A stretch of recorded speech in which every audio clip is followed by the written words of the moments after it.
മമ്മൂട്ടിയുടെ ഒരു ഫീച്ചർ ഞാൻ വായിച്ചതാണ്. മമ്മൂട്ടി അതിൽ പറയുന്നുണ്ട്, എനിക്ക് പരലോകത്തിൽ വിശ്വാസം ഇല്ലാന്ന്. പിന്നെ എന്തിനാ നിസ്കരിക്കുന്നതെന്ന് ചോദിച്ചു. അത് നമ്മുടെ ശരീരം ഒന്ന് പിടിച്ചു നിർത്താൻ വേണ്ടിയിട്ട് നിസ്കരിക്കുന്നതാണ്. അത് നമ്മുടെ ശരീരം ഒന്ന് പിടിച്ചു നിർത്താൻ വേണ്ടിയിട്ട് നിസ്കരിക്കുന്നതാണ്.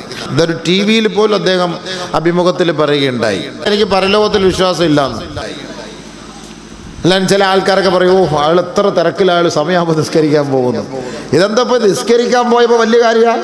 നമ്മളൊക്കെ വിചാരിക്കുന്നതിന് നിസ്കരിക്കാൻ അങ്ങനെയല്ല. നമ്മൾ നേരെ നമ്മുടെ നിസ്കാരം ശരിയാണോ ഇല്ലോ എന്നുള്ള ആരെങ്കിലും ചിന്തിച്ചിട്ടുണ്ടോ? നമ്മൾ അല്ലാഹു അക്ബർ എന്ന് കൈകെട്ടുമ്പോഴല്ലേ ആ താക്കോൽ അവിടെ ഇരിക്കുകയാണല്ലോ, ആർക്കൊക്കെ പൈസ കൊടുക്കാനുണ്ട് കിട്ടാനുണ്ട്, അവൻ്റെ കടയിൽ നിന്ന് എടുത്തില്ലല്ലോ, അവൻ്റെ കടയിൽ സാധനം കൊടുത്തില്ലല്ലോ. ഇതൊക്കെ നമ്മൾ ചർച്ച ചെയ്യുന്നതും ചിന്തിക്കുന്ന ഓർക്കുന്നതും അല്ലാഹു അക്ബർ എന്ന് കൈകെട്ടുമ്പോഴാണ്. പിന്നെ നമ്മുടെ നിസ്കാരം എവിടെ ശരിയാകുന്നു? മഹാന്മാരായ പണ്ഡിതന്മാർ 1000-ഓളം നിയമങ്ങൾ, ഷർത്തുകൾ, നിബന്ധനകളാണ് നമ്മുടെ നമസ്കാരത്തിലുള്ളതെന്നാണ് പഠിപ്പിക്കുന്നത്. അതൊക്കെ പാലിച്ചിട്ടാണ് നമ്മൾ നമസ്കരിക്കുന്നത്. അതാരെങ്കിലും പാലിക്കുന്നുണ്ടോ? ഇതിന്റെ അവ്വൽ വഖത്തിലാണോ നമ്മൾ നിസ്കരിക്കുന്നത്?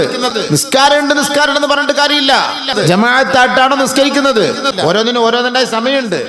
ഒരു വാഹനം സർവീസ് ചെയ്യാൻ 10,000 കിലോമീറ്റർ ആകുമ്പോൾ സർവീസ് ചെയ്യണമെങ്കിൽ 10,000 സർവീസ് ചെയ്യണം. 15,000 കൊണ്ടോട്ട് സർവീസ് ചെയ്തിട്ട് കാര്യമില്ല. ലോഹർ നിസ്കരിക്കാൻ ലോഹറിന്റെ സമയമുണ്ട്. അത് അസറിനോട് ചേർത്ത് നിസ്കരിക്കലല്ല വേണ്ടത്. അപ്പൊ നമസ്കാരത്തിന്റെ കാര്യം നമ്മൾ എടുത്തു കഴിഞ്ഞാൽ അവിടെയൊക്കെ പ്രശ്നങ്ങൾ തന്നെയാണ്. എല്ലാം പ്രശ്നങ്ങൾ തന്നെയാണ്. നമസ്കാരം എല്ലാം ക്ലിയർ ആണ്, ഇടപാട് ശരിയല്ല, പോയി. നീ എത്ര തഹജ്ജുദ് നിസ്കരിച്ചിട്ടും കാര്യമില്ല. നിന്റെ ഇടപാട് ക്ലിയർ അല്ലയോ, നീ എത്ര തൗബ ചെയ്തിട്ടും കാര്യമില്ല. ഇടപാട് ക്ലിയർ അല്ലയോ, എത്ര ഉംറ ചെയ്തിട്ടും കാര്യമില്ല. ഇടപാട് ക്ലിയർ അല്ലയോ, എത്ര ഹജ്ജ് ചെയ്തിട്ടും കാര്യമില്ല. പക്ഷെ നമുക്ക് ഇതിലൊന്നും വലിയ കാര്യമൊന്നുമില്ല, വിശ്വാസമൊന്നുമില്ല. അതാ ഞാൻ പറഞ്ഞത്, ആദ്യം വിശ്വസിക്കുക, അല്ലാഹ് ഉണ്ടെന്നും ആഖിറത്തുണ്ടെന്നും വിശ്വസിക്കുക. ഇതൊക്കെ ഹദീസും ഖുർആനും കൊണ്ട് സ്ഥിരപ്പെടുത്തി തരാം. അങ്ങനെ ഒരു വിശ്വാസം എന്നെ അപേക്ഷിച്ചിടത്തോളം നമ്മുടെ മുസ്ലിങ്ങൾക്കിടയിൽ ഇല്ല. ചുമ്മാ പേരിന് എൻ്റെ വാപ്പ ഒരു മുസ്ലിമായിരുന്നു, അതുകൊണ്ട് ഞാനും മുസ്ലിമായി. അതാണ് ഞങ്ങൾ നോമ്പ് പിടിക്കുന്നു, അതുകൊണ്ട് ഞാനും നോമ്പ് പിടിക്കുന്നു. അവരൊക്കെ ജുമാ നിസ്കരിക്കാൻ പോകുന്നു, ഞാനും ജുമാ നിസ്കരിക്കുന്നു.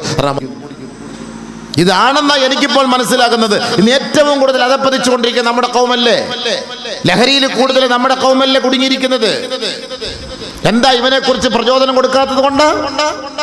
പരിശുദ്ധമായ ഖുർആൻ ഘട്ടം ഘട്ടമായിട്ടാണ് ഈ ലഹരി നിരോധിച്ചത്. ഒറ്റയടിക്കല്ല, സഡൻ ബ്രേക്ക് അടിക്കിടാൻ പാടില്ല. പതുക്കെ ഗിയർ ഡൗൺ ചെയ്ത് വേണം നമ്മൾ ബ്രേക്ക് പിടിക്കാൻ. എങ്കിൽ ബ്രേക്ക് പാഡ് തേയാതെ നിൽക്കും. അല്ലെങ്കിൽ ഒറ്റയടിക്ക് ചവിട്ടാൻ നിന്ന് കഴിഞ്ഞാൽ 10,000 കിലോമീറ്റർ ആകുമ്പോൾ ബ്രേക്ക് പാഡ് മാറ്റേണ്ടി വരും. പതുക്കെ ഗിയർ ഡൗൺ ചെയ്താൽ വളരെ ഉപകാരം. 50,000 വരെ കിലോമീറ്റർ കിട്ടും ബ്രേക്ക് പാഡ്.